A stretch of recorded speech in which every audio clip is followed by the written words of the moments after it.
As mentioned, this is how to build an effective team webinar, and I'm going to get into this part of it. And I think it's important for us to start with the framing of who Chapman Co Leadership Institute is. We're not a standalone consultancy. We're actually born in a capital goods manufacturing company called Barry-Wehmiller. Started back in 1885, started with just one company producing bottle washers and pasteurizers, and had two team members, Mr. Barry and Mr. Wehmiller, two enterprising Germans that immigrated here to St. Louis, serving the brewing industry, most notably Anheuser-Busch in that time. Today, we've grown to about 110 different companies through acquisition. We're over 100 locations in 28 countries with 12,000 team members. We're a private company. Our annual revenue is right around $3 billion a year. And you can see the compounded growth. I put that at the bottom only to say when people talk about people and performance, we're trying to show that both can coexist and that a great culture in these effective teams drive that future growth. What we actually do is make capital goods manufacture. We're machines that make all the things you might use. So when you go into a grocery store, pick anything off the shelf. We've probably packaged it, labeled it, filled it, capped it, conveyed it. All of the things that you grab in your life, make your life run. We're a B2B company that makes the machines that makes those products. With one notable exception, we have one B2C arm, and that is us, actually, the Leadership Institute. I helped co-found this organization about 5 years ago.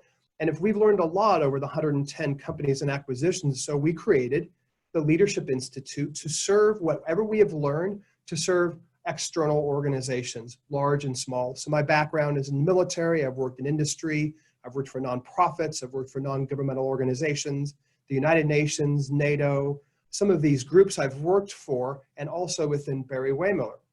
This organization, Chapman Co, that I helped co-found about 5 years ago, we do consulting with organizations, large and small, private and public, in just about any industry all over the world.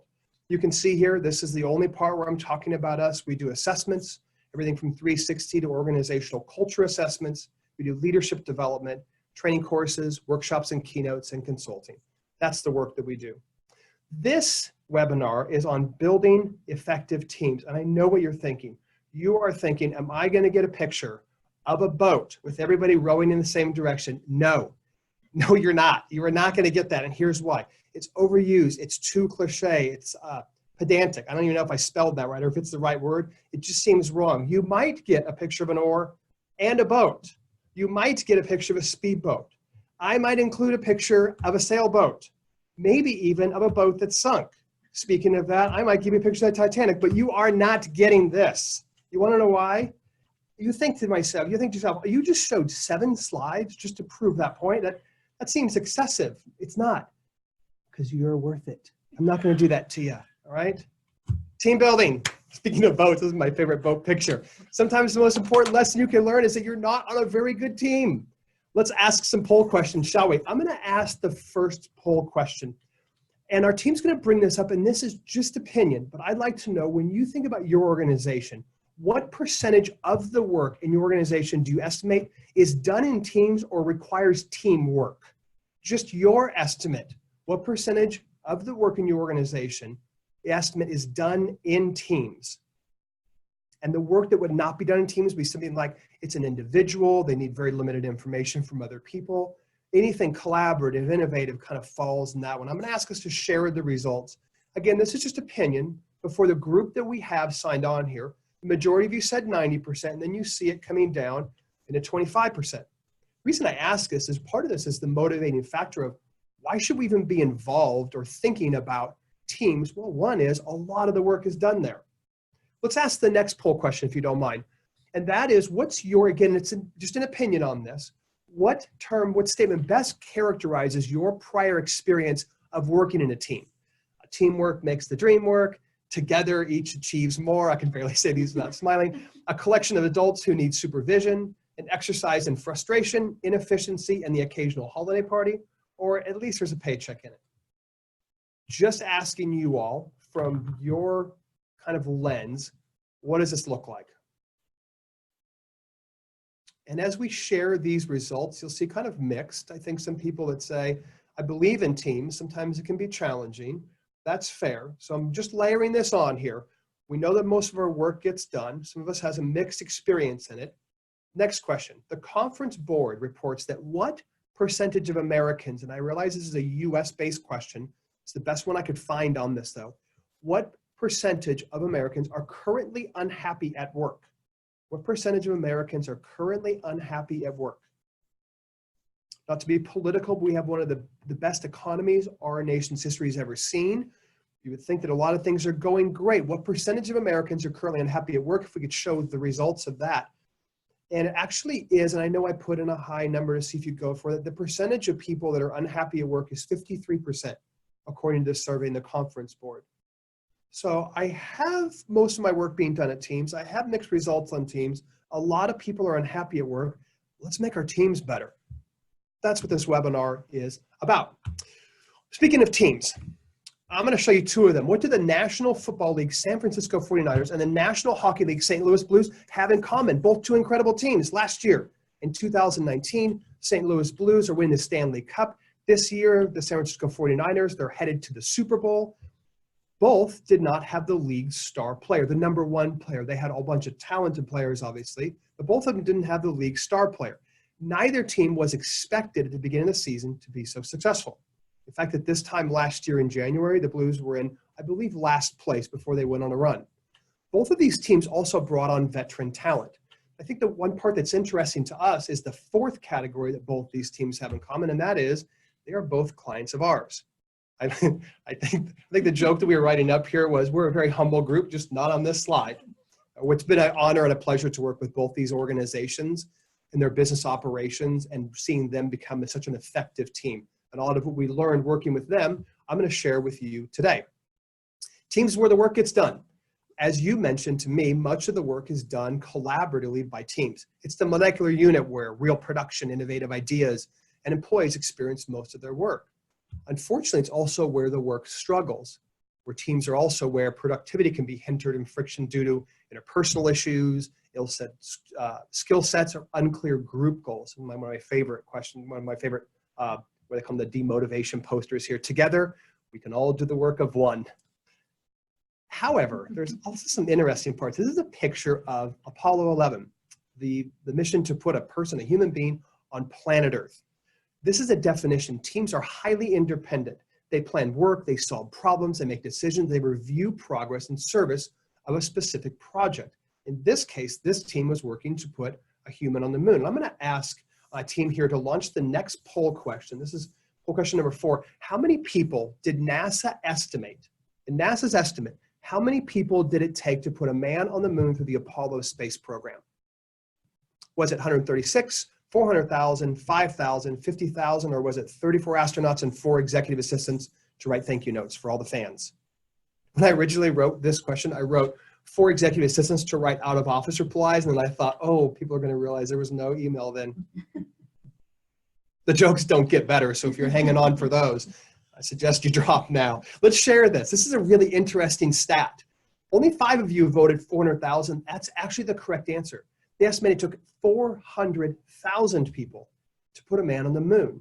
So while we talk about teams and the difficulty and size and the friction, when done right, we can achieve extraordinary moments, extraordinary accomplishments that we still look at as one of mankind's crowning achievements of science and exploration. So when done right, teams can do some incredible work together. Teams, specifically on this, team members need one another to get work done. So if you have different organizations in your group or different departments, in your organization, they're coming together just to share information, that's a work group. That's not a team. Team members need one another to get work done. The picture we chose here is of the famed Tuskegee Airmen, the first all-black fighter group in World War II. Their claim to fame was that under escort, their bombers, they never lost one of their bombers. They purposely painted their tails red. They're called the Red Tail Mustangs. They purposely painted them red so that every enemy fighter would know who they were up against. They came together against incredible odds and unsurmountable almost issues and overcame that and live in lore today, either for the military, from the US perspective, and also as just a team. Framework for today, how to build an effective team. We're going to go through these 3 steps. Step 1 is create the right environment. In this case, it's going to be the environment of inspiration. Step 2 is rate your current state. I'm going to give you some tools to do that. And step 3 is doing the work of leadership, and I'll explain that part of it. First, into the environment. If I think about any environment, whether it's individual or whether it's team, we can motivate or try and inspire people in two ways. One is rewards. Team, if you fix this problem, you get a bonus. If I were thinking of the mythical character for this, I would choose the Tooth Fairy. The Tooth Fairy's basic business proposition, the business model of the Tooth Fairy is lose a body part, get cash. I don't know why she stops at teeth, but that's where it is. My kids have asked me that. I don't know. You can't lose anything else, just teeth, and it's only for a certain amount of time. On the other side are consequences. Hey, team, if you don't fix this problem, one of you gets fired, or you all get fired, or we disband the team, whatever it might be. The character I would think about this would be Mr. Free Throat Hugs, Mr. Darth Vader. In the middle is this environment of effective teams. I literally want to. I want to lean in and fix this problem. The character we'd select for this would be Iron Man. Right? Iron Man's superpowers wasn't that I got bit by a spider or have the powers of a bat. It's rich and smart, and I want to solve this problem. It's not to say that rewards and consequences are a bad thing. I think most organizations employ these. On the good side of rewards, I'm focusing on my left-hand side of the screen now. On the good side, rewards, I feel valued. I get a bonus, I feel valued. Overused, I start to feel entitled. The company didn't make money, the company didn't perform, how come I'm not getting a bonus? That's the entitlement piece when overused. On the other side, I have consequences. When used correctly, I have some control. You'll see this in such things like healthcare or in first responders, those type of things when lives are on the line or something's very, very critical. The good side of this is I have control. Overused and I get fear. We are going to work in this middle part, this work of building teams that I want you to feel inspired. Let's make this real for you. When I define the word inspire, it literally means to fill someone with the urge or the ability to do or feel something, from the Latin, and I love this, to breathe life into. The first thing I want you to do is just take a pen and paper or something to write a note down with, and just tell me, just write it down to yourself, a word that inspires you. As an example, for me, a word that inspires me would be tomorrow. Tomorrow in my mind represents all that's possible. It's the playground for improvement. It's the place where everything that I hope for will come true. Tomorrow is always in front of us. So for me, that word is tomorrow. I just want you to write that word down to yourself. And for a few of you that are willing to, would you please put that in the chat room? We have a group here from probably all over the world, and it'd be really interesting for everyone to see what each other's words were in this during this exercise. I see as you putting those words in the chat room, just put in whatever you wrote down. We've ran this exercise that I just ran with you with probably around 100,000 people, leaders and different people from all generations, all cultures, different industries. And I'm going to show you just one of the word clouds that builds. When we do this live in a group, we'll have the group put this in and we build these word clouds. There's a very typical word cloud you'll see. And you see courage and hope and love and family and vision and yes, challenge and opportunity and goals. What you don't see a lot of, it happens maybe about, I would say about 2% of the time, is people will put in the word money. When I ask someone, why did you write that word down? 100% of the time, and every time we've done this, 100% of the time, the first thing the person says is, we didn't have a lot growing up. And I'll be damned if my family is going to want for something. It's not that money inspired them, it's the opportunity and the safety and the security that money provided someone else.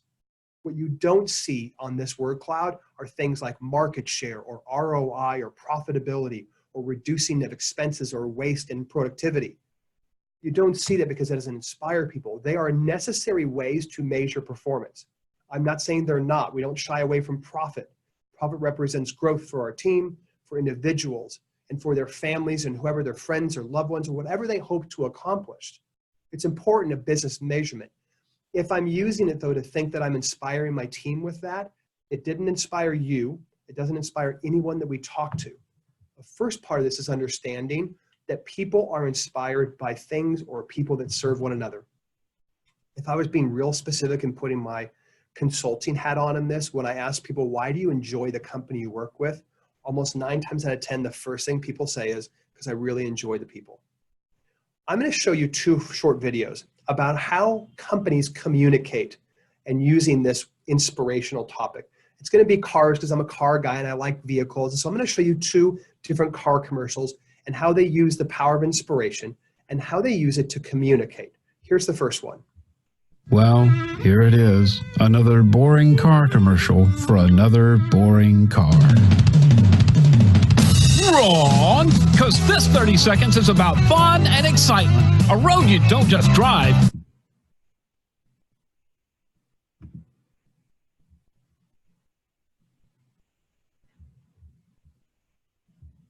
You attack, and the difference makers at Willis Honda, like Honda Civic, $169 a month, Ridgeline, $229 a month, and the revolutionary new Fit is here and on sale. So don't just drive. Feel the difference from the difference makers at Willis Honda. My favorite is the drum roll in the back, and I know I can't hear the video, so I'm looking at my team to make sure it actually is playing through there. Great. So that's one way. And if I ask people, how does this make you feel? People are like, it's a car commercial. But play another one for you here. Next commercial coming up.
Time I see that commercial, my eyes start to sweat a little bit.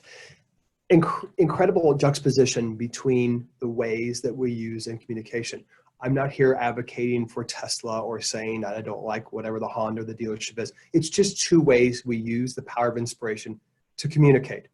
In this case, one used the power of exactly that activity I just brought you through. What's a word that inspires you? And as I look at the chat room, I see the very typical kind of things, family and love and connection and people, those type of things. When we ask people to tell stories about the word, they talk about stories about people. And so as we think about creating the right environment, we're looking to inspire people. And so step one is I create the environment by bringing it back to I inspire people through how we serve one another, whether it's internally in the team, perhaps in the customer, but it's not just in the product. As I mentioned with Barry-Wehmiller, we build capital goods machinery. There's not a lot that's inspiring about our machines, and yet our purpose is that we measure success by the way we touch the lives of people. Machines are an economic model, but we develop people. The second one to how to build an effective team was rate your current state. To do this, I'm going to use a little bit from Google. Google produced a project called Project Aristotle. They were trying to solve this issue. Google gets some of the best and brightest people from some of the finest universities around the world that want to come and work with Google. And Google is trying to think about if we get some incredible talent sets into our organization, then why are some of our teams effective and others are less so? And by effective, I mean they meet quality targets, they meet deadlines, they're on budget, they have low turnover, they have high engagement amongst the team members.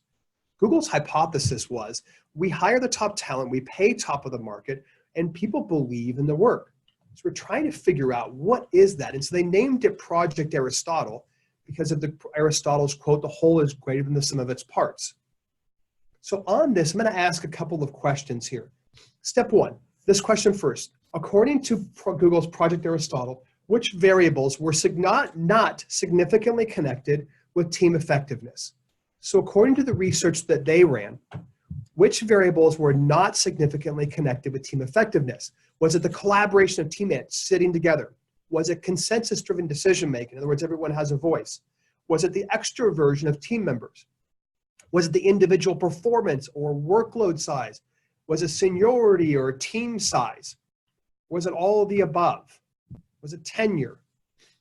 What do we think about this? We have some mixed votes coming in here. If we can go ahead and share the results with this. And I'll leave these up for a second, but as we share the results, the actual answer was it was none of those. And although some of those things can drive the impact on teams, they weren't seen as being the main factors that drove team effectivity. And I know there's a lot of studies on the amount of size of teams and how difficult that can be, or the added complexities. Google did not find that that was one of the areas that actually launched into ineffectiveness. In fact, when we think about what Google showed was actually really, really different.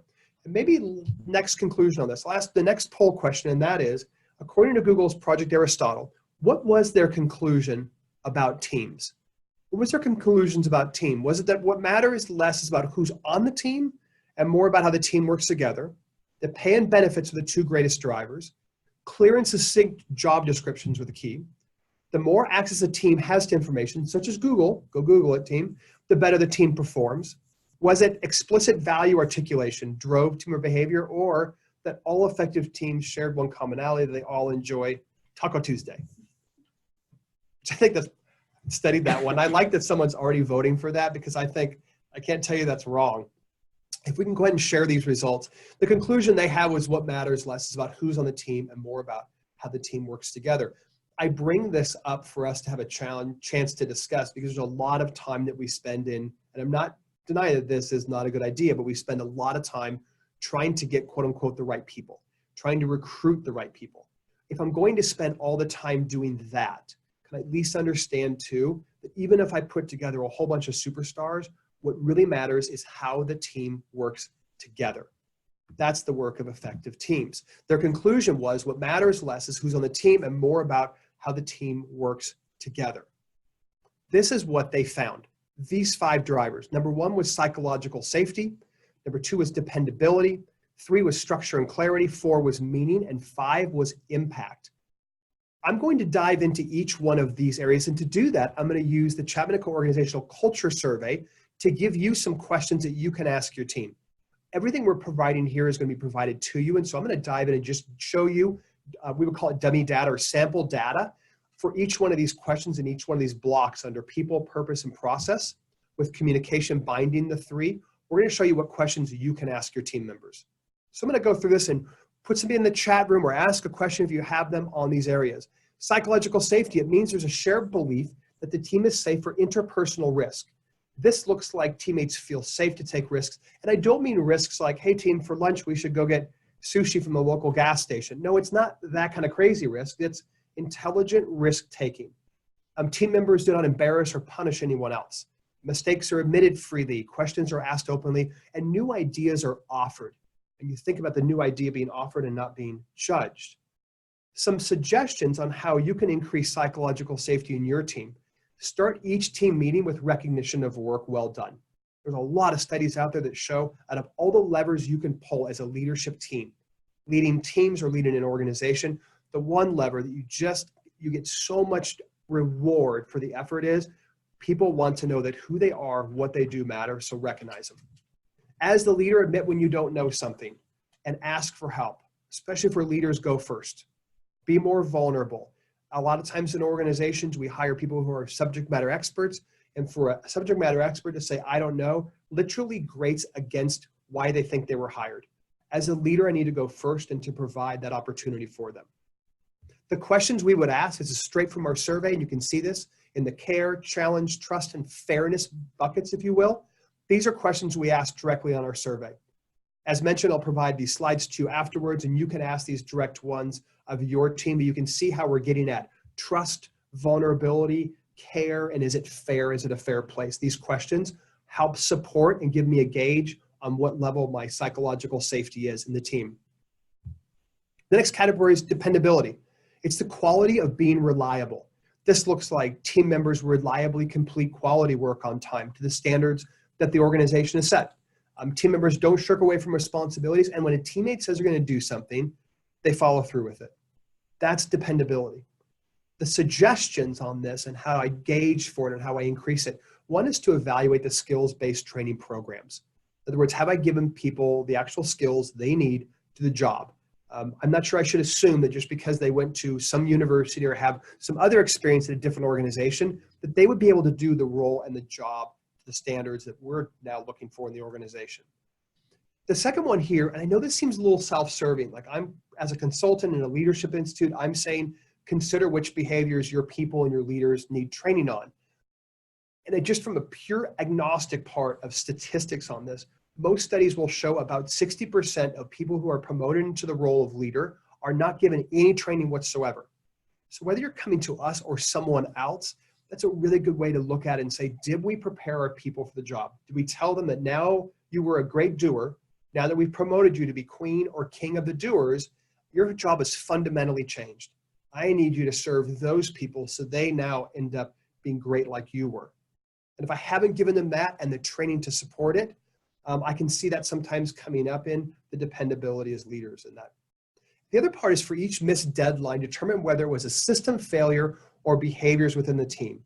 As an example, when organizations call us in to help, they usually go right down the behavior road. This person, quote unquote, doesn't get it. We need to get people more engaged. And as we dive in, we're constantly looking at how is the work set up or arranged and what kind of behavior does it drive. If I'm working the lost luggage counter for any airline, have I given people the opportunity to literally find people's luggage where it is, give them some kind of recourse to a system to where they can help the customer? If not, they're the face of failure in an organization. People are coming up, they're not happy, and so that person works all day with unhappy customers, they can't help. If I expect that person to be engaged or really get it or be a champion of the culture, that's really tough on them. And it's less behavioral and more system. So when I have a missed deadline or there's a performance issue, I'm looking at both of those issues, systems and behaviors. The third one is structure and clarity. It means give organization to in a very coherent manner. This looks like team members understand their job expectations.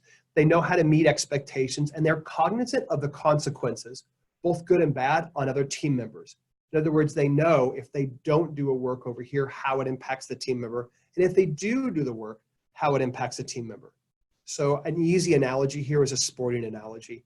Do I understand that as a player on the field, the pitch, the court, whatever game it might be, I'm cognizant of what I do on the offense, what I do on defense, and how it impacts the other players around me. Same thing in structure and clarity in your team and your organization. Here are some suggestions for structure and clarity. Review the team's decision-making process. How do we make decisions? How do we prioritize? Job requirements, are they known beyond just the org chart? The organizational chart that we hand someone, do I know what my requirements are beyond where I fit in the organization there? And when asked, each team member understands their role, and importantly, they know the roles of other teammates. This is about what swim lane am I in, where's my area that I have to influence, and how does it impact other people? Really important in the structure and clarity. I've given you two here at once, dependability and structure and clarity. We use the process questions for this. And you can see on the left-hand side there, we ask questions about role clarity, resources, empowerment, and continuous improvement, or the skill set that we're constantly getting better and removing frustration out of the system. And you can see the resulting questions there in detail of the questions that we will ask to get a good gauge on where is that process, that dependability, or the system, where is that breaking down? Moving into meaning. Meaning defined as important or worthwhile quality or sense of purpose. It looks like team members understand the purpose in the work or the output of that work. Team members can personally identify with the purpose.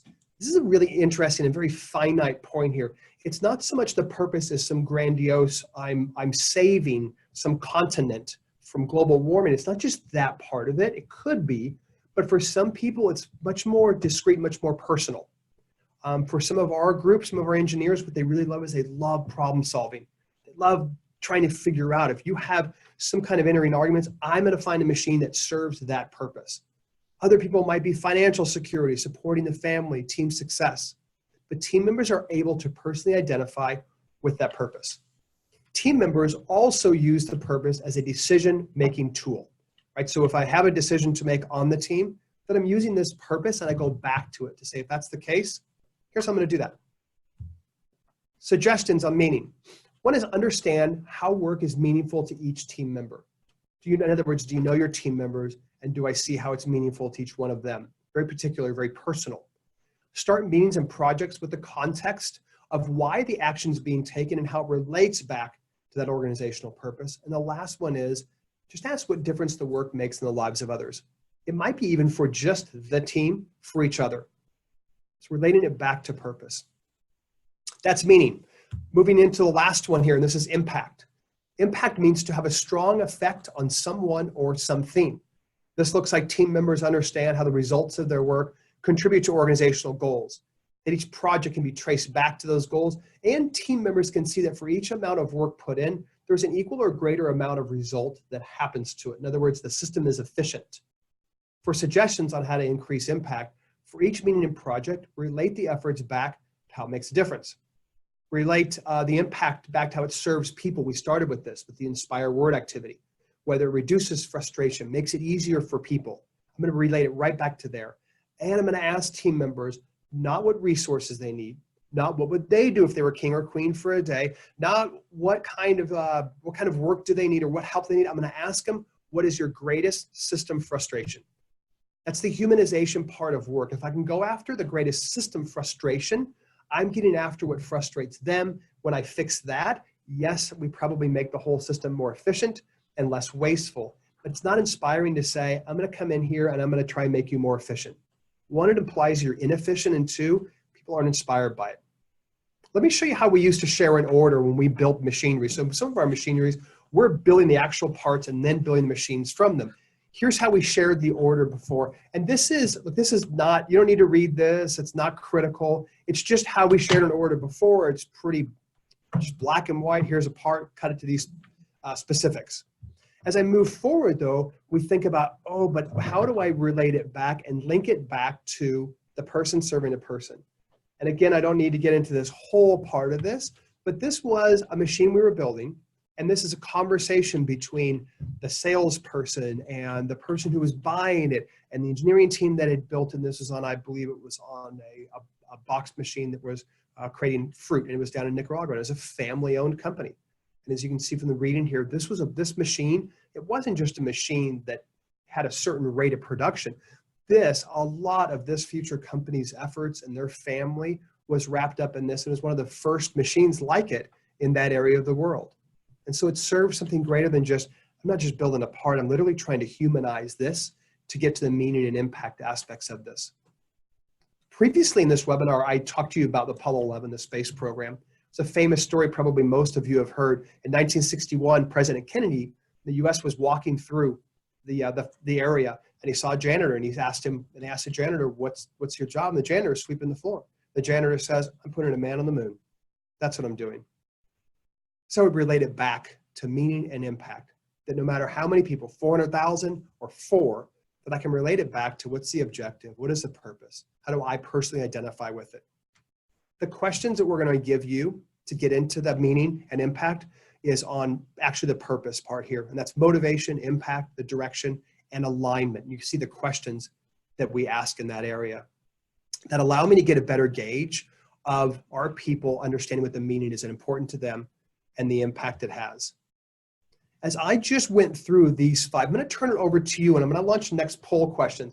And that is, I want you to think about what team factor, so out of these 5, psych safety, dependability, structure and clarity, meaning and impact, I want you to rate what's important, mostly important to you personally, not to what you think the team would be, but just to you personally. What team factor would you rate as the most important to you? As an example, I will share with you, to me, the most important factor is dependability. Do you have the competence to do the job on time and to the standards? My background and some of my life that I've had, if you don't, then that puts other people at risk. And so for me, that's the most important. And for others, it might not be as critical.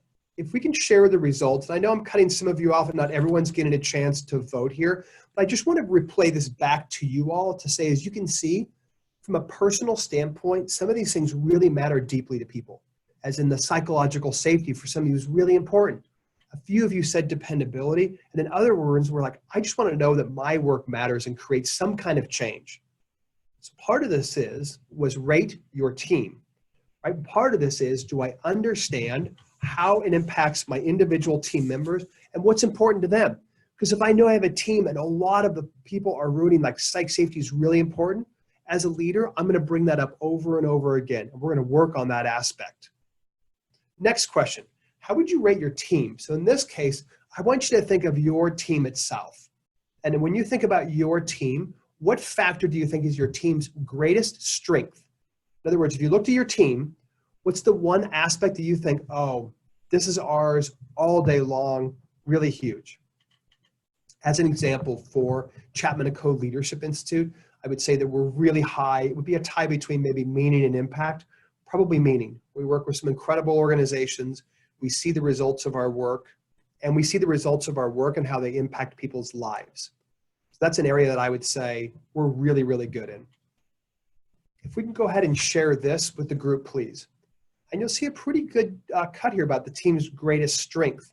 A lot on psych safety, some dependability, a pretty even spread with meaning and impact. Why don't I go ahead and just give the next poll question?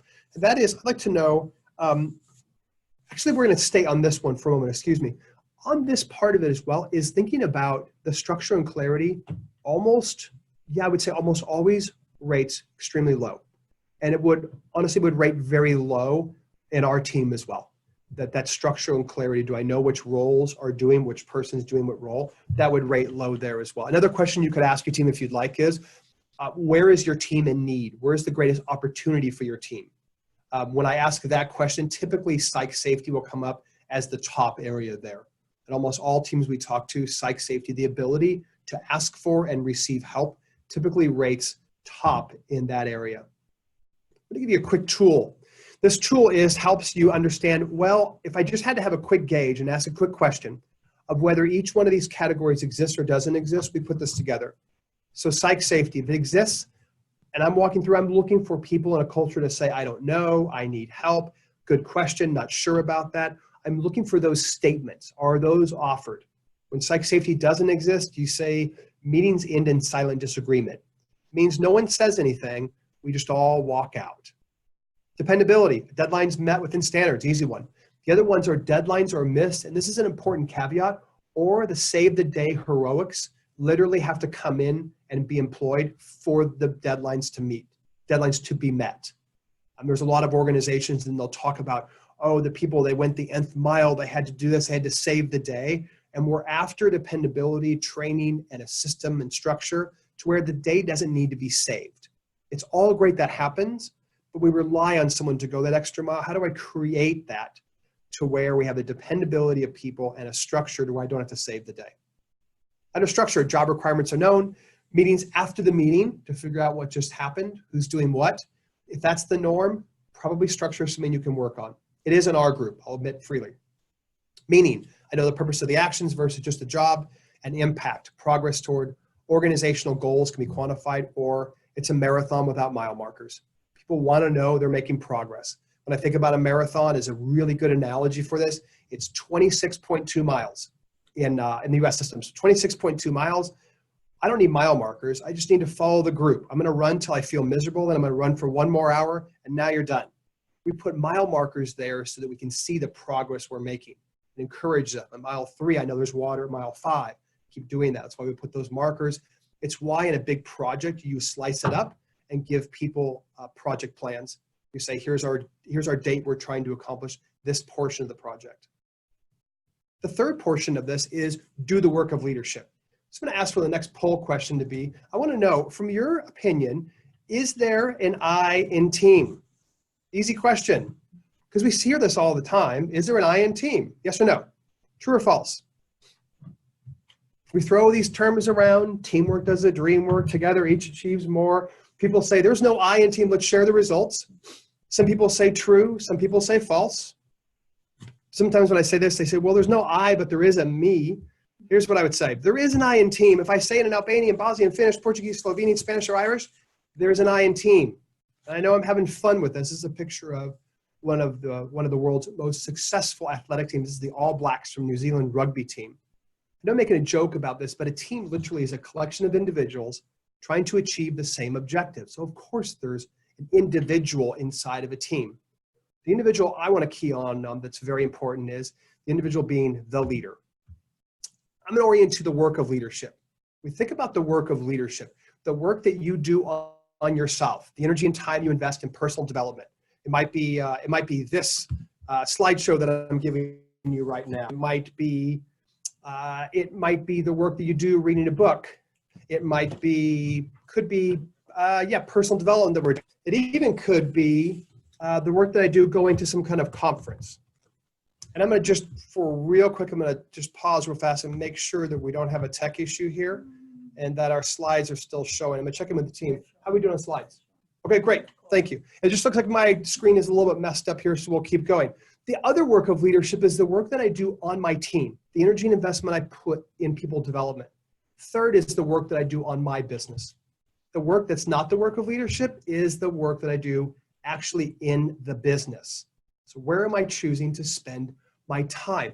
It's not that the work in the business, writing the emails, saving the fires, going in, solving, providing advice, doing that kind of stuff, it's not that it's bad. Probably a lot of us in leadership positions are in a player-coach role.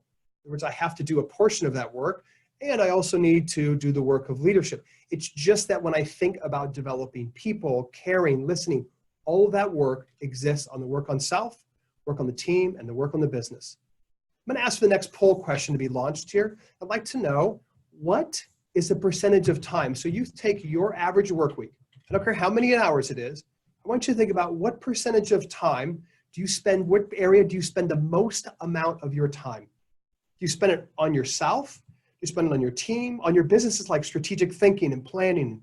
Where is it going in the future? In the business is the busy work. So I'd just like to know from you, where does that exist? And as we share those results, please, if you don't mind, we'll share those. And as you can see, a good portion of you are spending time in the business. Part of this is if I'm going to do the work on the team and I want to build an effective team, I need to move a little bit of that work in the business up into that second block there. That's the work on the team. And to do that, I'm going to give you some free resources here as we move into this. Here's a way, the immediate next steps. One is to share Project Aristotle with your team. Just share it. It's a great resource. I'll give you a link in a second here. It's a great resource. Ask each team member to rank what's important to them. I want to know personally, out of these 5, what's important to you. Next, I'm going to ask each team member to rank both the strengths and opportunities of the team. And the last part here is I'm going to focus on where the team interacts the most. Typically, this is in meetings. It can be in other areas, but the team coming together a lot of times is in meetings. And so I'm going to really focus in on that aspect of it.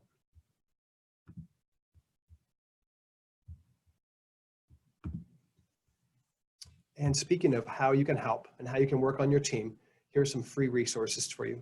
This is a link to Project Aristotle. It's great open source free stuff. The Chapman Co Leadership Institute Organizational Culture Survey. You can learn more about how we align people, purpose, and process by asking those questions, getting data splits, and giving some information back.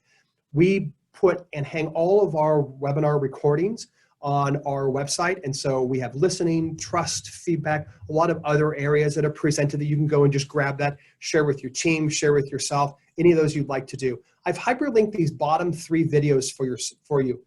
First one is one of my favorite TED Talks by just a brilliant woman, an incredible speaker. This is Margaret Heffernan. She did this at TED Women in 2015. It's a talk on freedom to pecking order at work. She's a kind of a serial entrepreneur who built a lot of tech startup companies. She's ran and sold and nurtured companies. It's really been incredible. And she's got a beautiful talk on building teams. And the reason I like it, it's less just opinion and also really bound on science and fact and what studies have shown. Great talk, easy 15-minute chat with your team. Just a really great one. The one in the middle there is Bob Chapman. He's my CEO. We named the Leadership Institute after him because he's one of the inspiration behind this. That's his talk on truly human leadership from TEDx Scott Air Force Base, the only TED Talk that blended the military and civilian together openly. It's a great TED Talk on truly human leadership. The last one on the right-hand side there, we wrote a book and published it called Everybody Matters. If you'd like to, you can find that on Amazon's probably the fastest shipping and cheapest price there for you. But I also have a documentary for you if you'd like to just do like a lunch and learn with your group. That'd be perfectly fine for you to do that. And again, we're going to provide these slides to you.